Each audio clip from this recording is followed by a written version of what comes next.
কথা ধারাবাহিকের নতুন পর্বে দেখা যায় যে প্রান্তিক শ্বশুরবাড়ি থেকে বিতাড়িত হলেও ও যে আবার আসবে না তার কিন্তু কোনো গ্যারান্টি নেই।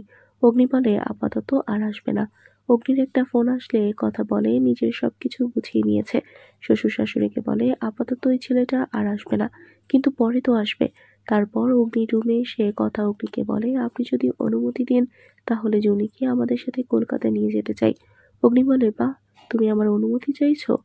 আমার কোনো কিছুতে তুই গ্রহণ করতে গেলে আবার ঋণ শোধ করার কথা বলবি। তাই আমি কি বলবো?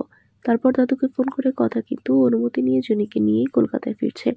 সাথে করে তার গাছগুলো নিয়ে এসেছে। জুনি তার গাছগাছালি দেখে সবাই হতাশ। মেজো কাকিমা ও জেঠু ঠাম্মি তো জুনির সামনেই বারবার করে বলে দিরাগমনে আমার বউয়ের বাপের বাড়ি থেকে কেউ আসে, এই নিয়ম তো জানা ছিল না। সবিতা মানে মেজো কাকিমা তো বলেই ফেললো যে জুনির ব্যাগটা এত বড়, মনে হচ্ছে সবকিছু গুছিয়ে এনেছে, থাকবে অনেকদিন। কিছু তোমার তো বিয়ে হয়েছিল। সব কথা শুনে দারুণ অপমানিত হয় জুনিও। কথা কথা জানিয়ে দিল কর্তাদাদুর অনুমতি নিয়েই আমি জুনিকে সাথে এনেছি। তাহলে কি করবে এবার জুনি? সে কি থাকবে এ বাড়িতে নাকি পালিয়ে যাবে? বন্ধুরা, তোমাদের কি মনে হয়? এক্ষুনি একটি লাইক দিয়ে এবং কমেন্ট করে জানিয়ে দাও তোমাদের মতামত। ধন্যবাদ।